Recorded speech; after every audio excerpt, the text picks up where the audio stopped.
இப்போ இங்க தான் பிரச்சனை வருது. என்னன்னா, ஸ்கூல்ல நம்மளுக்கு சொல்லிக் குடுக்குறது உலக ஞானத்த சொல்லிக் குடுக்குறாங்க. அவங்க சொல்லிக் குடுக்குறதெல்லாம் குரங்குலேருந்து மனுஷன் வந்தான். பார்ட்டிகிள்ஸ் எக்ஸ்ப்ளோட் ஆயி, பிக் பேங் தியரி ஆயி, அப்படியே இந்த உலகம் உண்டாச்சு.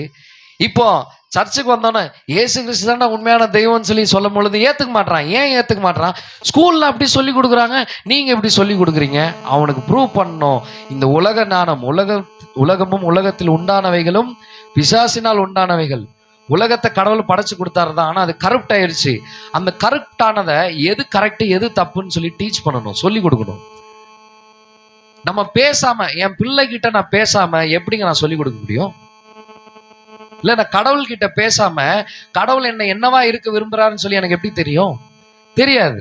இந்த இடத்துல நம்ம பார்க்கும் பொழுது மோசைய என்ன பண்றாங்கன்னா, ஒரு ஒரு நாணல் பெட்டியை செஞ்சு 3 மாசம் பத்திரமா அழாம, அவன் ஒரு ஆம்பளை பிள்ளை வந்து அழுகுறான் அப்படின்ற ஒரு சவுண்ட் இல்லாம, உலகத்துக்கு காட்டாம, அவங்க பிள்ளை வந்து அவ்வளோ பத்திரமா தன்னோட தாய் பார்த்துக்கிறாங்க.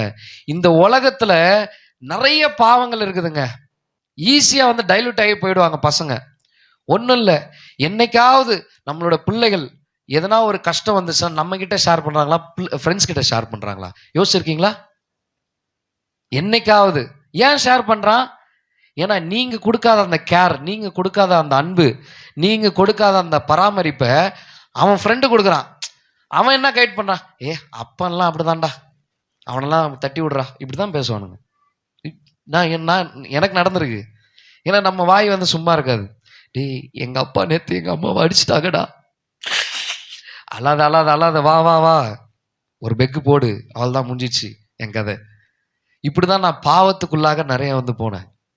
இல்லை, சில பேர் வந்து, சில ஃப்ரெண்ட்ஸ் வந்து சொன்னாங்க, டே அப்படிப்பட்ட வீட்டில் இருக்கணுமா, ஓடி என் வீட்டுக்கு வந்துரு அப்படின்னு போயிருக்கிறேன். 2 நாள் வீட்டில் எல்லாம் தேடிட்டு இருக்கிறாங்க, எங்கடா போன எங்கடா போன எங்கடா போன. அப்போ பிள்ளைகள் என்கிட்ட ஷேர் பண்ணாம அவன் ஃப்ரெண்டு கிட்ட ஷேர் பண்றான்னா, அப்ப ஏதோ ஒன்று இருக்குது. என்ன மிஸ் ஆகுதுன்னா, ரிலேஷன்ஷிப் பில்டிங். அந்த ரிலேஷன்ஷிப் பில்டிங்கை கொண்டு வந்துட்டீங்கன்னா இந்த ஜென்ரேஷன் கேப்லாம் ஒன்றுமே கிடையாதுங்க. மோசை வந்து என்னன்னா வளர்க்குறாங்க 3 மாதம். ஆனால் 4வது மாதம் என்ன தெரியுமா நடக்குது? இதுக்கு மேலே முடியாது, இதுக்கு மேலே சுத்தமாக முடியாது. என்ன பண்ணலாம்? ஒரு பெட்டி எடு, ஒரு நாணல் பெட்டியை உருவாக்கு. அந்த நாணல் பெட்டியில் வந்து அந்த பிசில் எல்லாமே வந்து போட்டு அந்த பசை மாதிரி தடவு. ஏன்னா தண்ணியில் நம்ம வந்து வச்சு விட்டுடலாம், அது எங்கே போகுதோ போட்டோம். ஒரு டிசிஷனுக்கு வந்து கொண்டு வந்துட்டாங்க. அப்போ யோசிச்சு பாருங்க, என்னதான் உங்க பிள்ளைகளுக்கு நீங்க சொல்லி கொடுத்து வளர்த்தாலும் ஒரு நேரம் வரும், இந்த உலகத்துல தூக்கி விசிறி எறிய வேண்டிய நேரம் வரும்.